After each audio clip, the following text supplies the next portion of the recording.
Hello, I'm Denise LaFrance. Coming up next on City Beat. To the average person, it might seem pretty much like a typical vehicle for the Las Cruces Fire Department, but this one isn't. After being in use for more than a year, we'll show you how this squad vehicle is helping the city when it comes to medical response. It's been more than a decade, but the day we won't forget. The Las Cruces Fire and Police Departments remember those lost on the September 11th attacks. A look at how the city continues to honor the victims. It may look easy to solve a crime on TV, but you don't always see the people behind the scenes. We meet a Las Cruces police evidence technician in this month's City Jobs. Plus, the flu shot is a very important part of keeping healthy. We'll show you one way the New Mexico Health Department can assist. Welcome to City Beat for the month of October. If you've ever called 911 and needed emergency assistance, you may have had a fire truck respond. Well, now the city has a different and sometimes more efficient vehicle to help render aid. CLC TV's Jennifer Martinez explains what the squad vehicle is and why it may help increase response times.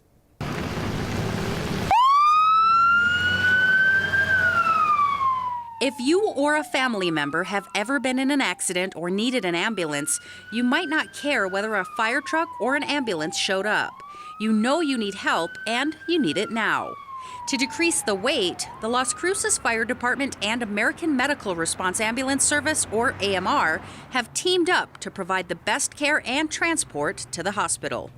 AMR provides EMS coverage to the entire county. So on busy days, there are times that AMR is running calls and they're unavailable to cover calls in the city. So the squad gives us the opportunity or the ability that if they're in overload and we have patients that need to be transported, we can transport them to the hospital if they meet the criteria of they need to be to the hospital right now. I think that this is a very innovative partnership. There are not many public-private partnerships like this one, especially where there's a shared resource and a resource that's been donated from one entity to another for use of overload like this. So it's a very innovative project on I think both the city's behalf, the county for allowing us to do this, and AMR's behalf. The squad vehicle is an older ambulance donated by AMR to the city's fire fleet. Administrators say 80% of calls to the fire department are for medical reasons. And with this vehicle, the city and taxpayers can save more money and fire personnel can potentially save more lives. The maintenance cost, the fuel cost, it's more fuel efficient as compared to an engine. So we believe the cost savings are going to be great initially and during the lifetime of the vehicle. The city squad vehicle began operating at Station 2 in the fall of 2013. It has since moved to Station 6 on the East Mesa to try to improve response time here. My first call on the squad here after they moved it was actually a stroke patient. I think it was halfway through the day or something, and Engine 2, which is almost on the other side of the city, called us. All AMR units were out. I believe the closest one was 20 minutes out. So they gave us a call and we were there in like 5 minutes. We walked in there, we had that patient loaded up and in the back of the ambulance, and they were in the hospital 10 minutes after they made the call. The squad has run more than 1,200 calls since it's been brought into service, and it has transported more than a dozen patients. It's been working really well. So we established early on a committee of folks that would review every call that the squad transported on. And so we would review it for the appropriateness of the transportation by the squad. And we've met now, I think, 2 or 3 times, and each time we've reviewed all of the calls. Every one of the calls the squad transported on was done appropriately and served the community very well. To be able to show up on that unit and help out, the other guys that we work with, and to see that bit of relief on a critical call like a stroke or heart attack, it's very, very reassuring for us. And again, going back to the public, I hope it's reassuring to them. I hope they feel that we're doing a good job with this unit.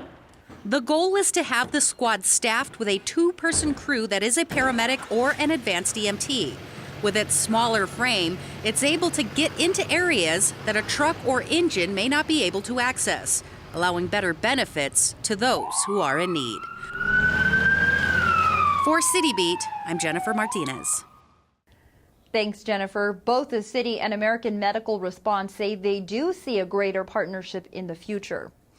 While 13 years have passed and damages have been repaired, the victims of September 11th live on in memories. The city of Las Cruces police and fire departments held an annual Patriot Day ceremony. CLC TV's Dominic Aragon takes us there.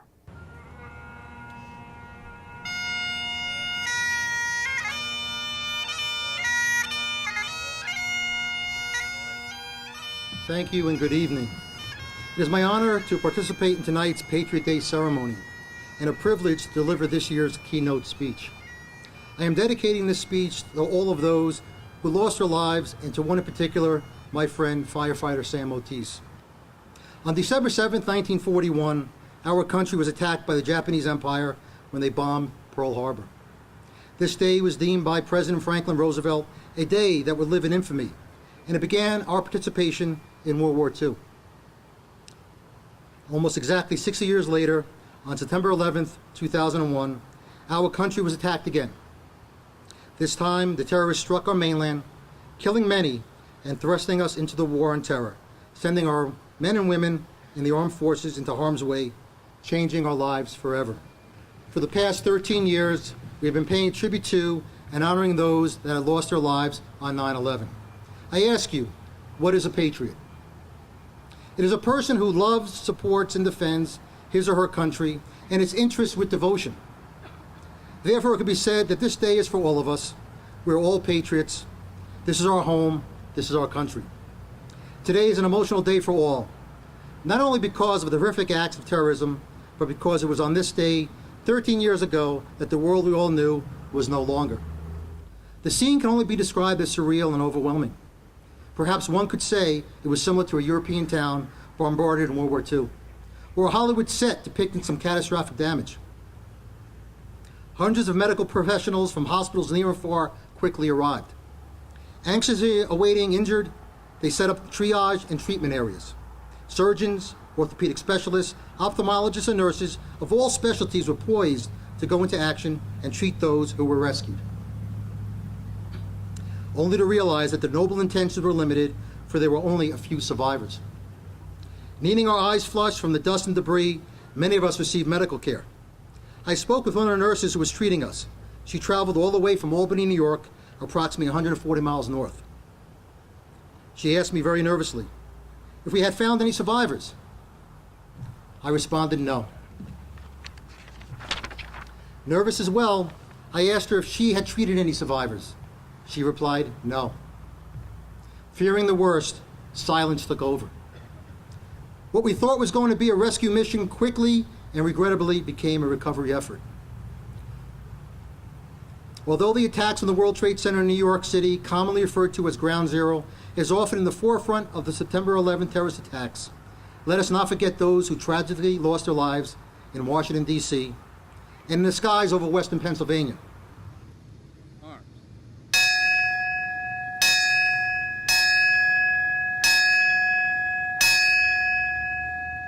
I will always be proud to be a New Yorker, a New Mexican, and most importantly, an American.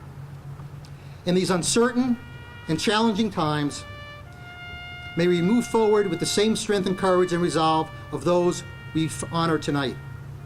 In moving forward, we must all understand that there is no place for intolerance and hatred, that the freedoms that we all often take for granted must be treasured, honored, and for the benefit of all. In the words of former President Jimmy Carter, we must adjust to changing times and still hold to unchanging principles. Though we gather each year on this day to remember those who perished, this is not enough. As we witness on that tragic day, we must always come together and unite as one. The feeling of strength and community must be felt every day. Our community must welcome our police and uniformed services, and they must embrace their community and all it has to offer. On behalf of all the victims, the families, the uniformed services, and our men and women in armed forces, I want to thank our government and city officials and the citizens of Las Cruces for never forgetting the events of September 11, 2001. Our Patriot Day ceremony is a beautiful tribute to those who sacrificed their lives to help others and pays homage to their memory, keeping the bright light of remembrance forever shining in our hearts and never forgetting those we lost.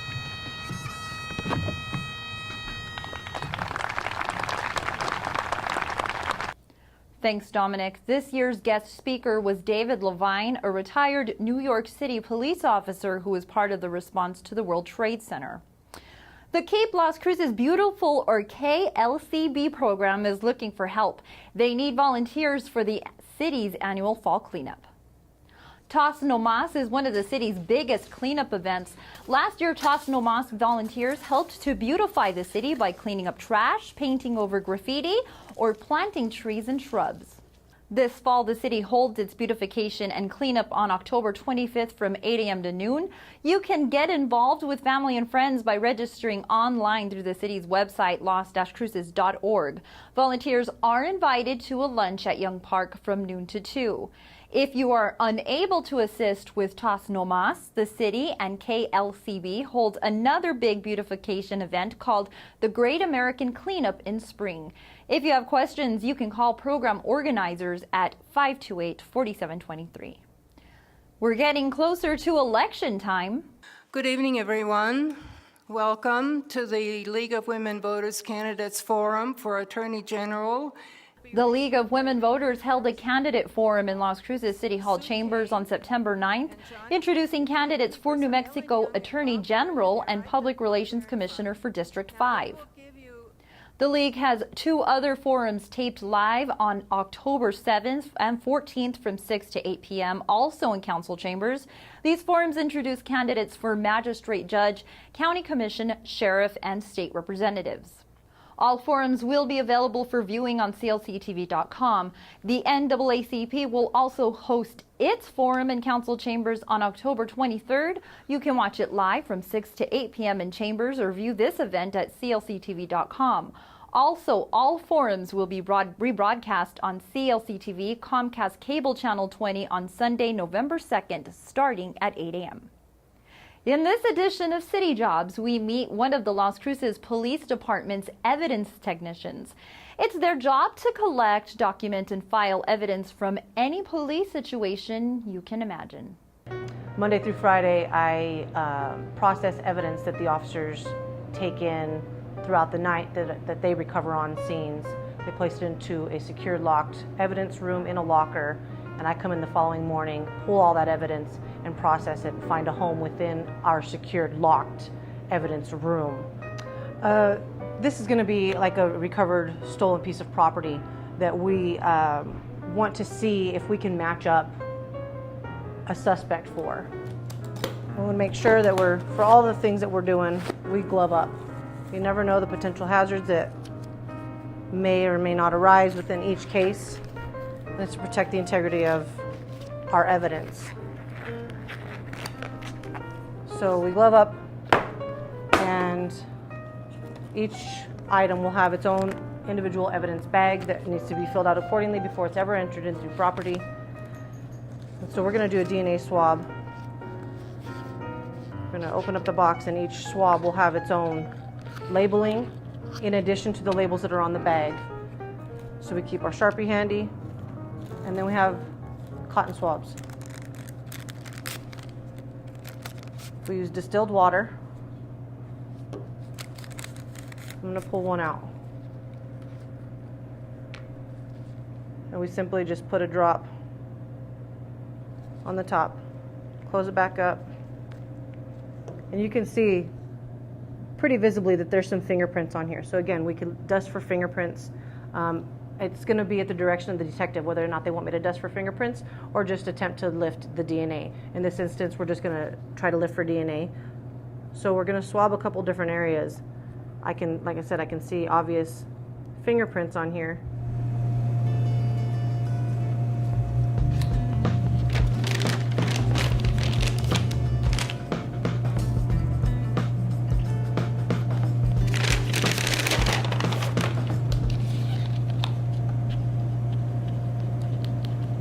We try to be as specific as possible because I'm handling it now and I know what I'm doing, but once that gets shipped off to the lab, they don't know anything about what we processed or why. So we try to be as specific as possible from the keyboard of the Dell. When we enter this into property, we're going to be as specific as putting from the Dell with the serial number so that we know it came from that specific laptop, not just any old Dell. This is a recovered stolen vehicle that we found. We're trying to locate a suspect at this point. So in order to do so, we're going to dust for latent fingerprints. Again, latent fingerprints is a fingerprint that you can't see with the naked eye, so we're going to throw some dust down and try to lift the prints and send those off to the lab. we're going to send them off to the lab in hopes that we get a hit, that somebody has committed a crime before and they're already in the system to where we can identify that person and send out a warrant for their arrest in this case. So we have a couple different sizes for latent print cards, depending on the size of print that we find, with the smaller version, and then the larger ones that we use for the big palm prints, or if you see multiple fingerprints on there. I like to use these ones just because it gives you room. On the opposite side, it gives you all the details that you would find on an evidence bag that you'll duplicate here, and on the evidence bag we sketch out the location of where we lifted the print from. And see, just throwing on that little bit of dust, it really brought out these prints right here.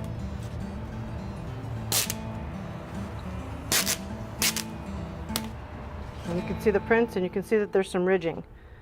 So the ridging is what they're looking for in the system that they call APHIS at the labs, so that they can try to identify that specific print to a specific person. Again, everybody has their own identifying mark. I feel like what we do really makes a difference. However, it's not like TV. It doesn't take 30 minutes and the crime is solved. It'd be nice if that were the case, but realistically, there's a lot of legwork that goes behind finding the suspects, locating the prints. It's not as clear cut as they make it seem on CSI. Sorry to interrupt. We need you to shut your trunks. Photos are something that are taken at every scene.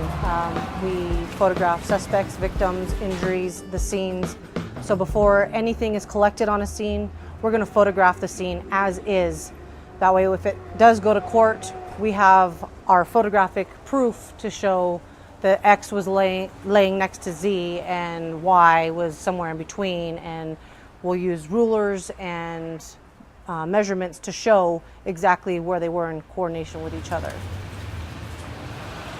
So when we take photos, we take overall photos. So we're going to step back and show the overall scene and what the surroundings are. And then we're going to get a little bit tighter into a medium frame and try to show, so for example here we've got 3 pieces of evidence. We're going to show all 3 pieces of evidence within the same photo, and then we'll get down into each individual item and show item number 1 and show how it's laying, the measurement of it, and then we'll move on to 2 and 3.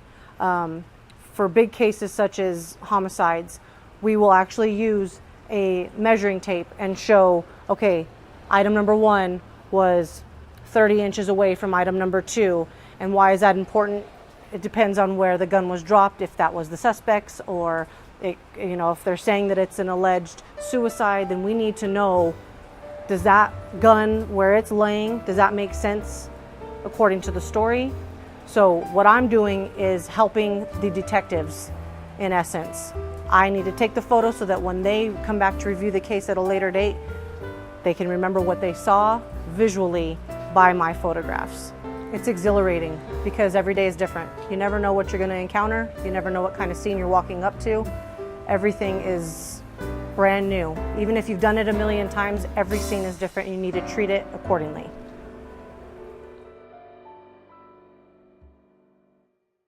Thank you, Sherry. At times, evidence techs are called in at all hours to respond to crime scenes. They take turns with on-call shifts. It finally feels like football season, and the New Mexico State Aggies have a few in the win column. The home schedule continued, and Aggie basketball in our City Minute. NMSU home football games resume in November. On the 1st against Texas State, and on the 8th against Louisiana, and on November 22nd against the University of Louisiana at Monroe. The NMSU men's basketball team returns to the court at the Pan Am Center with a November 19th matchup against Northern Colorado. Again on November 24th against Stetson, and on November 26th against Florida A&M. Games begin at 7 p.m. Most City of Las Cruces offices will be closed on Columbus Day, that's Monday, October 13th. While the Roadrunner Transit offices are closed, bus services will operate, and trash and recycling offices will be closed, but collection services will continue. In addition, the Foothills landfill will have normal operating hours. And the Doñana Arts Council holds its 5th annual Zombie Walk on October 25th on Main Street. The walk takes place in Las Cruces downtown at the Rio Grande Theater. For more information, call 523-6403. The start of the winter flu season is upon us. The New Mexico Health Department will be providing a valuable free service to help you from catching the bug. Here with more is CLC TV's Udell Vigil with this month's Ask the. Hello and welcome. Our guest for this edition of ASTA is David Morgan with the New Mexico Department of Health office here in Las Cruces. David, thank you for joining us. Thank you for having me. Terrific. Hey, you're going to be holding a free flu vaccination clinic later this month. Would you tell us the date, time, and place? Yeah, absolutely. It's a great opportunity to be able to get your flu shot or flu mist if you want to be able to get that. It's at Memorial Medical Center on Saturday, October 25th from 8 a.m. to 3 p.m. or while supplies last. We're going to do drive-through flu vaccinations, and we're going to also for families or people who just want to park. You can come inside and you can get the entire family vaccinated and go. So if somebody comes in a vehicle with kids, they're not able to participate in the drive-through. Is that correct? Right. Just because you don't want anybody leaning in to try to, vaccinate a potential moving kid. Somebody squirming. Absolutely. It makes it a little hard. Absolutely. Come on inside and we'll take care of you. Okay. And who can take advantage of this free service? Really, we want everybody to be able to take advantage of this because the Department of Health and the Centers for Disease Control and Prevention recommend that anybody ages 6 months and up get a flu shot every flu season, particularly kids from ages 6 months to 4 years, people 50 and over. It's important for them to be able to get their shots, and also anybody that works with those high-risk populations of the very young or the elderly. And I'm sure you hear this a lot, and I've heard it too. People always saying, "I don't want to take the flu shot because I'm going to get the flu if I get the shot." Yeah. And a few years ago that was true, but that's not true today. Today, the side effects of getting the flu vaccine are very minor. You can experience some soreness where you get the vaccination shot in your arm, or you can experience nasal congestion where you are getting the flu mist, but that's it. Okay. I know that I went to see my doctor recently, and I was walking out of the building, and he said, "Hey, have you gotten your flu shot?" I said, "No," and they literally chased me down into the lobby to give me my shot, and it was one of the best things you can do. I mean, they really do work. Absolutely, and the reason why we do it is because flu is the cause for so much sickness, and sometimes it can be severe. In Doña Ana County last year, the majority of the people who were hospitalized because of flu in our county were people who were 30 and 40 years old who didn't get the flu vaccine. And I've heard, and correct me if I'm wrong, but that the ERs are actually at capacity sometimes with people going just because they have the flu. Yes. And you don't necessarily go to the ER for that. Right. And sometimes they have to be hospitalized, and that is exactly what we're trying to avoid with this event this month. And again, give us the date. Saturday, October 25th, 8 a.m. to 3 p.m. at Memorial Medical Center. And there are going to be consent forms. You can even get those online, print them, and fill out the forms before you even get there so you can get in and get out faster. Great. No other documentation other than that consent form? That's right. And the form can be downloaded from Memorial Medical Center's website at mmclc.org. Wonderful. Well, that's a great service, and thanks for the Department of Health for providing it for us Thank you. This year. All right. Dave Morgan with the New Mexico Department of Health, thank you so much for joining us on ASTA. Thanks, Udell. Hopefully this information will help us all be better prepared for the flu season. That's all for this episode of City Beat. Remember, tune in live for City Council meetings right here Mondays at 1 p.m. All archived meetings and programs can be found on clctv.com. Plus, don't forget to like us on our Facebook page. Thanks for joining us. I'm Denise LaFrance.